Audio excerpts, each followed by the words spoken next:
Hello and welcome to a News First exclusive. Now, we do know that the NBA is one of the, if not the most popular basketball league in the world, produced several legends of the game in the present era, the likes of Steph Curry, Kobe Bryant. And today here with me, I have one such personality, a recognized name in the basketball arena, and that is none other than Stephen Howard. Hello, Steve. How are you? Hello. Thanks for having me.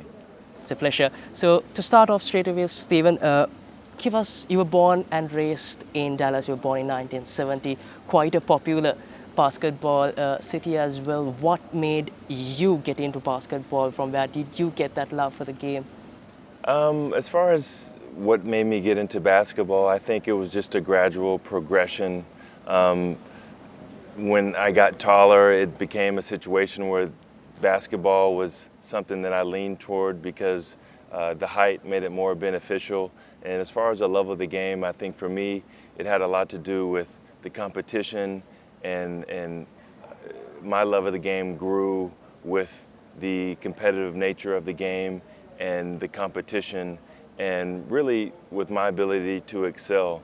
And I think, like in life, once you show an aptitude for something, it helps to accentuate your love for whatever it is that you're participating in. And because of the fact that I love the competition, I love the preparation, I love the monotonous kind of practice time to get better. And, that helped the love of my game grow. That's nice. So you also captained the basketball team in your senior year. You also hold the record for the most free throws made in a career. So was this the turning point in your career where you thought it's not just cool basketball that I'm into, I can hit the big leagues, I can get into NBA? Was this the turning point in your career? I think it was one of the turning points. I was fortunate when I was at DePaul to be one of the captains, and I was top 5 in scoring and rebounding, and as you mentioned, the leader in free throws made. And I think the ability to have those impactful moments really shaped my future. I embraced the moment, and I was able to be successful on the basketball court.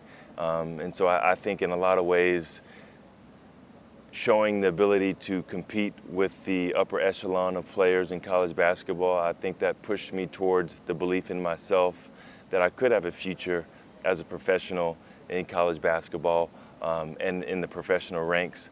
I wasn't drafted though, so my journey to the NBA was even that much more difficult.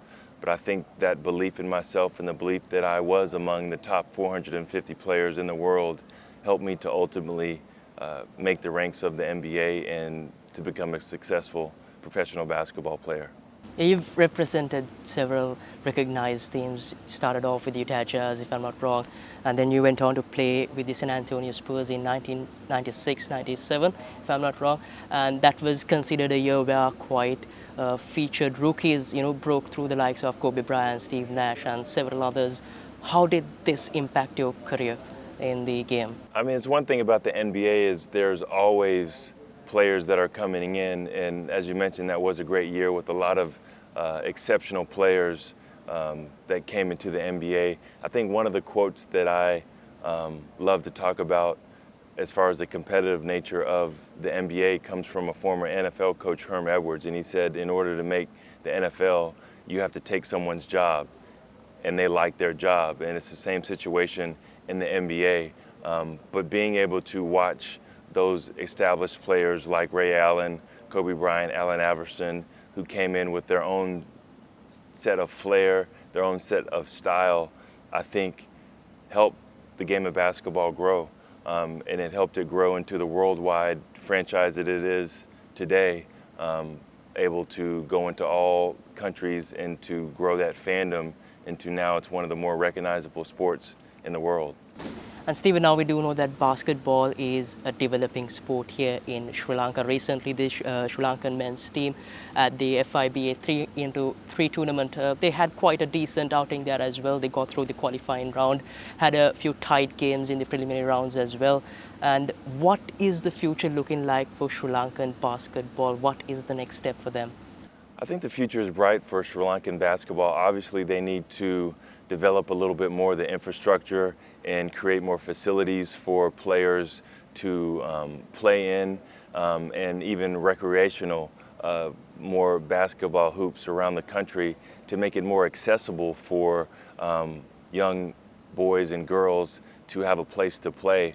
But that's part of growing the sport here in Sri Lanka. And once they're able to create more facilities and allow the youth to participate in basketball, I think basketball will grow more, even exponentially, in this country. But I think it's got a good foundation right now. And what I've seen in this week has been a great love of basketball and a great skill set to be able to start from. But the facilities for Sri Lanka is going to have to be upgraded in order to be a worldwide power and compete with the countries like Europe and the other larger countries in Asia that have basketball courts and basketball facilities spread all around their countries. Now, basketball in Sri Lanka, we've got plenty of basketball fans. I myself, personally, I come from a basketball famous school as well. What is one piece of advice you would give to the youngsters breaking through the basketball circuit, looking to make that big step, get into NBA and make history here in Sri Lanka as well? One piece of advice you would give for them? I would say the one piece of advice for a player wanting to make history or to accomplish their dreams would be to, first, you have to believe in yourself.